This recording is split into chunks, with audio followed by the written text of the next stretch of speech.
नमस्कार दोस्तों, आज मैं आपको सुनाने जा रही हूँ ससुराल से आई बीमार बहन के साथ मायके में हुआ कुछ ऐसा कि बहन अपनी मौत की भीख मांगने लगी।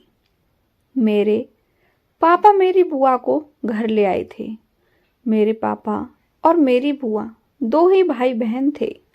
उनकी शादी तो अच्छा घर देखकर ही की गई थी, लेकिन किस्मत को कोई नहीं बदल सकता है। उनकी तबीयत बहुत खराब रहती थी। वो इलाज की वजह से बहुत समय तक हमारे ही साथ रहीं। जब वह हमारे साथ थीं तो बताया करती थीं कि उनके समय में कितनी गरीबी थी। वो एक ऐसे गांव से थी जहां सुविधाओं का बहुत अभाव था। उनके एक एक रुपया जोड़ना भी बहुत मुश्किल होता था। अपने बच्चों को अपने पति के कपड़ों में से कपड़े सिल सिल कर पहनाए। रात रात भर जंगल में काम करती थीं। वह ये भी बोलती थीं कि आज एक परिवार में सब कुछ है, पर उस वक्त उनके पास दो जोड़ी कपड़ा भी नहीं होता था और कभी कभी खाने को भी नहीं मिलता था। गाय भैंस पाल के वे खेती करके गुजारा करते थे। पक्की सड़क से गांव भी बहुत दूर था। न रास्ते सही थे और न ही गाड़ी जाने लायक रोड संभव थी। वहां से पैदल शहर आने में भी रात हो जाती थी। वाहन की भी कोई व्यवस्था नहीं थी।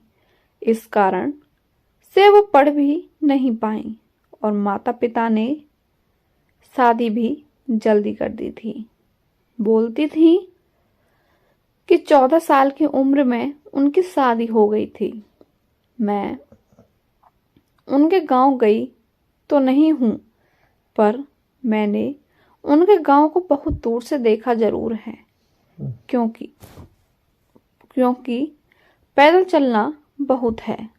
शादी के 2 साल तक तो सब अच्छा चल रहा था, लेकिन बाद में उनके पेट में हमेशा दर्द रहने लगा था और परिवार का कोई एक सदस्य बहुत दूर दुकान से जाकर दवाई लाता था। दवाई खाकर दर्द कुछ टाइम तक ठीक रहता था। ऐसा करते करते काफी टाइम हो गया। अस्पताल दिखाने आते कभी नहीं थे, क्योंकि इतना पैसा ही नहीं था और ना ही समय था। खेती बाड़ी में और जानवरों के पालन में परिवार को देखने में टाइम निकल जाता था। वो बोलती थी, जब मेरी हालत ज़्यादा खराब होने लगी तो मेरा पेट फूल गया, शरीर में सूजन बढ़ने लगी। किसी तरह उन्हें मेरठ लाए और यहाँ के काफ़ी अस्पताल में दिखाया। सभी डॉक्टर ने यही बताया कि ऑपरेशन करना पड़ेगा, लेकिन ऑपरेशन के लिए पैसे नहीं थे। इलाज तो कराना ही था, क्योंकि उनके 4 छोटे बच्चे जो थे, सब रिश्तेदारों मिलकर मदद की। थोड़ा थोड़ा पैसा दिया। गांव में इलाज हो नहीं सकता था, इसलिए वह अपना घर छोड़कर हमारे साथ ही यहीं मेरठ शहर में रहने लगी। मैं उन्हें बहुत अच्छा मानती थी, वह भी मुझे बहुत अच्छा मानती थी। वह मुझसे सब कुछ शेयर करती थी। कोई ऐसी बात नहीं थी जो मुझे वह नहीं बताती थी। वह कहती थी कि मुझे मेरी गरीबी ने कहीं का नहीं छोड़ा। पैसा होता तो पहले ही अपना इलाज करा लेती, अपने बच्चों को देखती थी। वो बहुत दुखी हो जाती थी, ये सोचकर कि मेरे बच्चे क्या कर रहे होंगे, कैसे होंगे। अपने बच्चों को याद करके बहुत रोती थीं। बड़ी बेटी थी उनकी जो 8 साल की उम्र से ही अपने भाइयों को, अपने पापा को, अपने घर को संभाल रही थी। घर का सारा काम करती थी। पापा के पास कोई रोजगार भी नहीं था। कभी कभी इधर उधर काम करके या कभी उनके भाई थोड़ा पैसे की मदद कर दिया करते थे।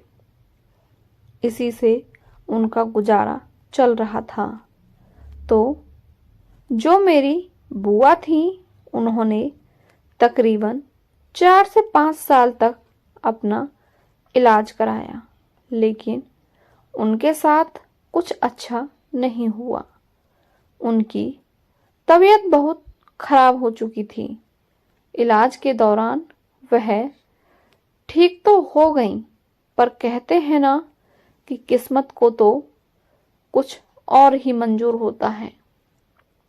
उनका जो बीच का लड़का था, एक दिन उसकी लड़ाई हो गई और मुकदमा हो गया। इस दुख ने उन्हें तोड़कर रख दिया था। बेटा तो कुछ ही दिनों में घर आ गया, लेकिन उसके बाद गांव में उनकी बेटी काम करते वक्त बुरी तरह जल गई थी। इस सब के बाद वह और भी ज्यादा सोच में पड़ गईं। उन्होंने मुझसे कहा कि मेरे साथ शुरू से ही सब कुछ गलत होता आया है, कुछ भी सही नहीं हुआ। कभी सुख के दिन नहीं देखे, ना कभी बिना रोए एक निवाला मुंह पर डाला। इस बीमारी ने मेरे परिवार को तोड़कर रख दिया। मैं जी के क्या करूं? उनकी इस बात से मुझे भी बहुत रोना आता था। मेरे परिवार के सभी लोग बहुत समझाते थे, पर उनके साथ इतना कुछ हो चला था कि वह जीना ही नहीं चाहती थी। उसके बाद वह हमारा घर छोड़कर चली गई। जब वह वहां से गई तो मैं बहुत रोई थी, क्योंकि मेरा उनसे लगाव बहुत था। गांव में इलाज कराने के बावजूद भी वह जीवित नहीं रह पाई और फिर उन्होंने इस दुनिया को छोड़ दिया। आज मैं बस इतना सोचती हूँ कि उन्होंने बहुत दुख झेले। कभी कभी किसी के साथ इतना बुरा होता है कि वह जीने की ही तमन्ना छोड़ देता है। वह मुझसे कहती थी कि मैं मरूंगी तो तुझे बहुत याद आऊंगी, क्योंकि मैं अपना पूरा दिन उन्हीं के साथ बिताया करती थी। और सच में आज भी वह मुझे बहुत याद आती हैं। वो ये भी कहती थी कि एक दिन मैं मर जाती तो मेरे पीछे जो पैसा खर्च होता है तो वह बच जाता और बच्चों के काम आता है। देखा जाए तो इस पूरी बीमारी में पैसा ही ऐसी चीज है जिसके ना होने पर तो इंसान अपनी बीमारी को ठीक कर सकता है, ना ही अच्छा खा सकता है और ना ही अच्छा पहन सकता है।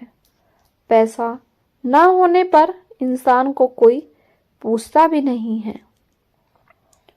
यही हाल होता है जो मेरी बुआ का हुआ।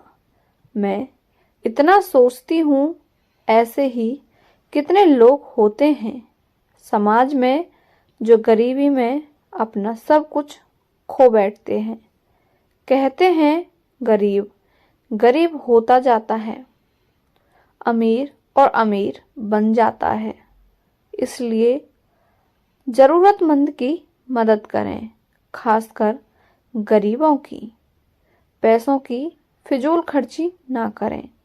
पैसा उतना ही खर्च करें जितना कि आपकी ज़रूरत है।